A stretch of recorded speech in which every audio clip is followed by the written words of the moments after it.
छात्रों, हम आपके लिए यूपी पीसीएस आरओ से एक क्लास लेकर आए हैं जिसका सब्जेक्ट है हिंदी और टॉपिक है अनेक शब्दों के लिए एक शब्द।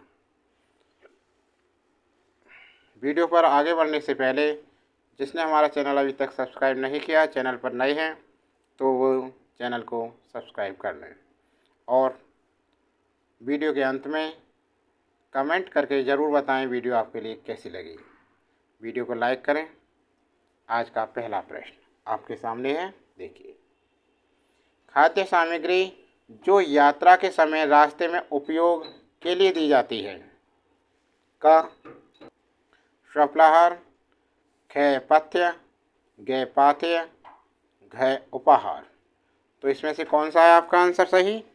तो देखिए, विकल्प जिनका गे है वो बिल्कुल सही है। उत्तर उनका विकल्प गे बिल्कुल सही है। पाथ्य, खाद्य सामग्री जो यात्रा के समय रास्ते में उपयोग के लिए दी जाती है उसे क्या बोलते हैं? पाथ्य। अगला प्रश्न नंबर 2। आधी रात का समय। आधी रात का समय सवरी, विभावरी, निशा, निशित। क्या आएगा? दूसरे में जल्दी से बताइए। आधी रात के समय को क्या बोलते हैं? तो भाई आधी रात के समय को कहते हैं निशित। तो इसका जो घ विकल्प है वो बिल्कुल सही है। आधी रात का समय निशित। समझ में आ गया? अगला प्रश्न जल्दी से करो।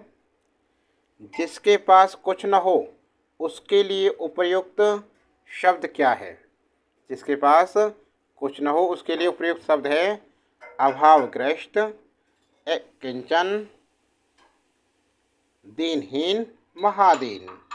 तो कौन सा होगा? किंचन पर अंक की बिंदी आएगी यहाँ।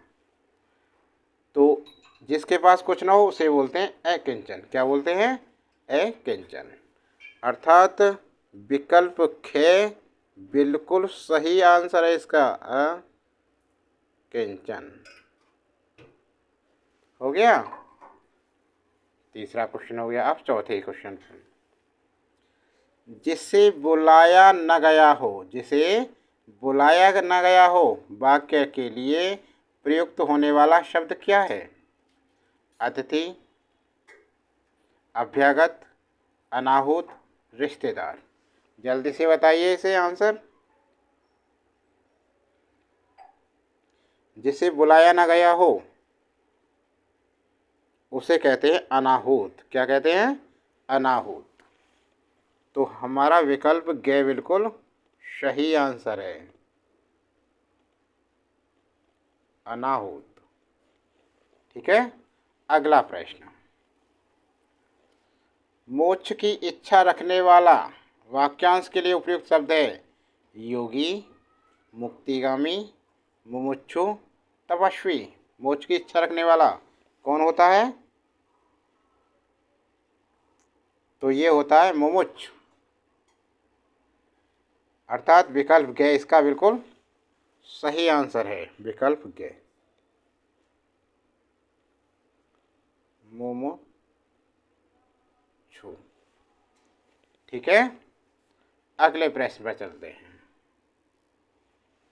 छठा प्रश्न।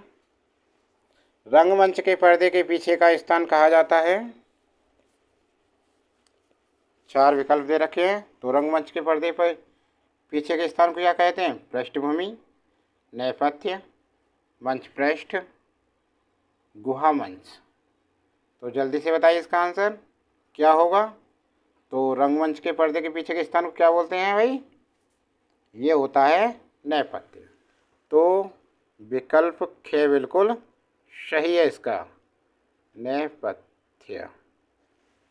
ठीक है। अगला प्रश्न नंबर 7 आपके सामने है। इसे पढ़ें, जल्दी से आंसर दें इसका कमेंट बॉक्स में लिखकर। 7वां प्रश्न देखिए जल्दी से।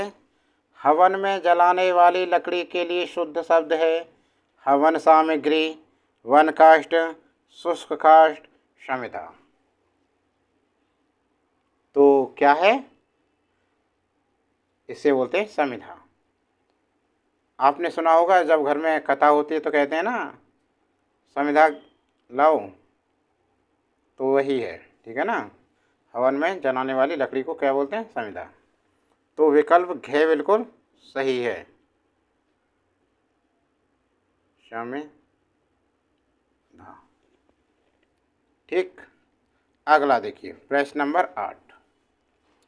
दिशाएं ही जिनका वस्त्र हैं उन्हें कहा जाता है विशंभर, दिक्पाल, दिग्पाल, पैगंबर। दिशाएं ही जिनका वस्त्र है उन्हें क्या कहा जाता है, तो क्या कहते हैं जल्दी से बताइए इसमें। 8वें का, उन्हें कहते हैं दिगंबर। दिशाएं ही जिनका वस्त्र है उन्हें क्या कहा जाता है, दिगंबर। विकल्प ग बिल्कुल सही है, दिगंबर। ठीक, अगला प्रश्न। जिसका जन्म कन्या के गर्भ से हुआ हो, जिसका जन्म कन्या के गर्भ से हुआ हो उसे क्या कहते हैं, कन्या पुत्र, कानन, अवैध पुत्र, कुमारी शुद्ध। तो भाई 9वें का आंसर क्या हो जाएगा, कानन। विकल्प ख बिल्कुल सही है। जिसका जन्म कन्या के गर्भ से हुआ है उसे कहते हैं कानन, ख, कानन। ठीक, अगला प्रश्न देखिए प्रश्न नंबर 10। पेट की अग्नि के लिए शुद्ध शब्द है दावाग्नि, बड़वाग्नि, जठराग्नि, मंदाग्नि। 10 सेकंड का समय देते हैं, जल्दी से बताइए इसका कमेंट बॉक्स में लिखकर। पेट की अग्नि को क्या कहते हैं, दावाग्नि, बड़वाग्नि, जठराग्नि, मंदाग्नि।